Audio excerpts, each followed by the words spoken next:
Bismillahirrahmanirrahim. Assalamualaikum warahmatullahi wabarakatuh. Perkenalkan, nama saya Asrina dari X6E. Di sini saya akan membahas tentang beberapa materi-materi ekonomi internasional. Di antaranya yaitu kebijakan ekspor dan impor, di mana ekspor diartikan sebagai kegiatan mengeluarkan barang dari dalam negeri ke luar negeri dengan memenuhi ketentuan dan peraturan yang berlaku. Kemudian kebijakan ekspor. Adapun kebijakan ekspor ini merupakan kegiatan memasukkan barang ke dalam daerah atau kegiatan pembelian barang atau jasa dari negara lain. Kemudian kebijakan dumping. Dumping adalah menjual barang di luar negeri dengan harga sangat murah dan dibandingkan di dalam negeri. Penyebab politik dumping ini yaitu dari sisi bentuk sangat merugikan. Kemudian kebijakan proteksi. Adapun kebijakan proteksi ini yaitu untuk melindungi perekonomian dan produsen dalam negeri dari persaingan barang impor dengan membatasi atau mendorong impor barang produksi dari luar negeri. Proteksi dapat dilakukan dalam bentuk tarif dan non-aktif. Adapun bentuk-bentuknya yaitu tarif, kuota, pelarangan impor, dan subsidi. Kemudian materi kedua yaitu kebijakan bilateral.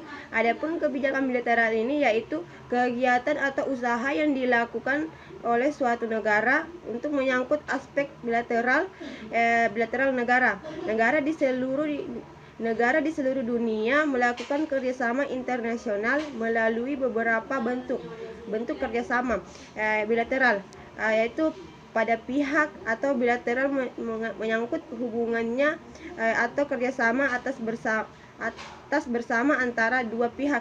Dalam proses hubungan bilateral biasanya dilakukan oleh tiga motif, yaitu memelihara kepentingan nasional, 2. memelihara perdamaian, 3. meningkatkan kesejahteraan internasional.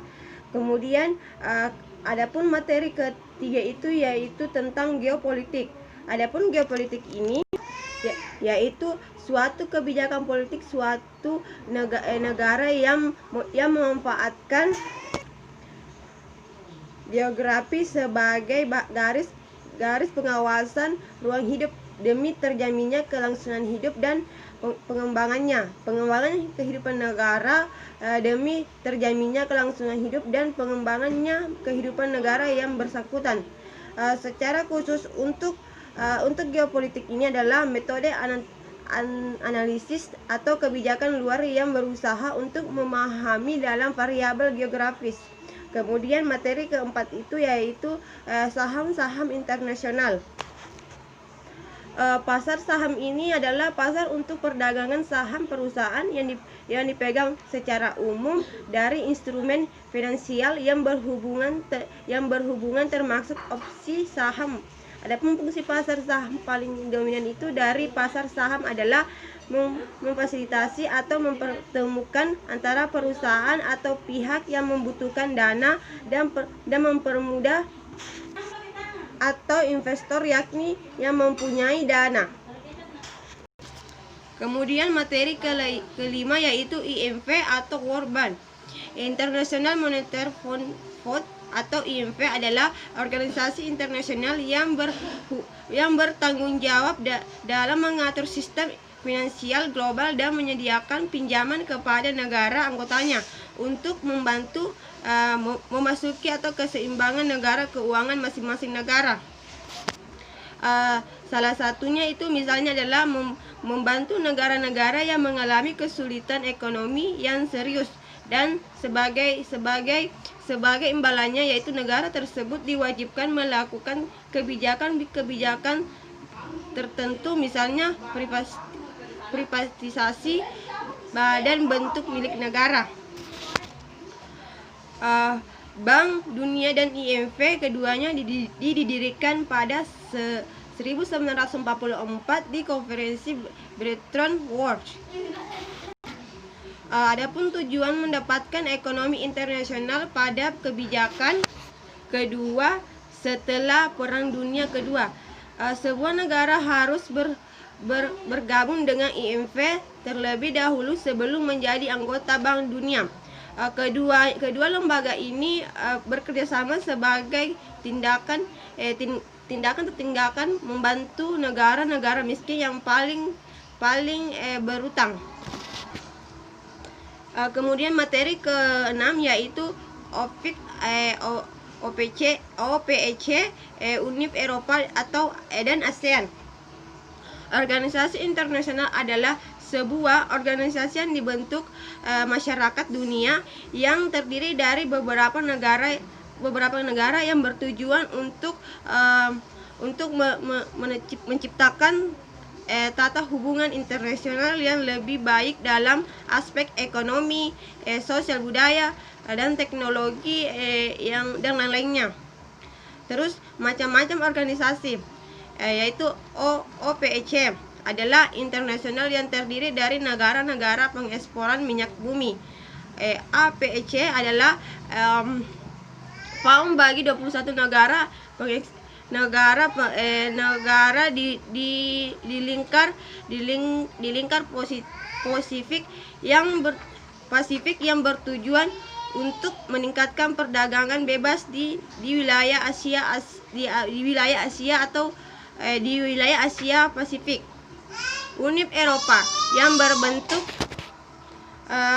pada tahun 1993 melalui Treaty of Maastricht yang terdiri atas 6 anggota. Kemudian materi ke-7 yaitu devisa dan TKI. Adapun pengertian devisa di sini adalah semua baris yang dapat digunakan sebagai alat pembayaran internasional yang terdiri dari valuta asing, yaitu mata uang yang diakui oleh semua negara lain di dunia. Fungsi devisa yaitu 1. Untuk membayar barang dan jasa di luar negeri. 2. Alat pembayaran utang luar negeri. 3. Pembayaran dalam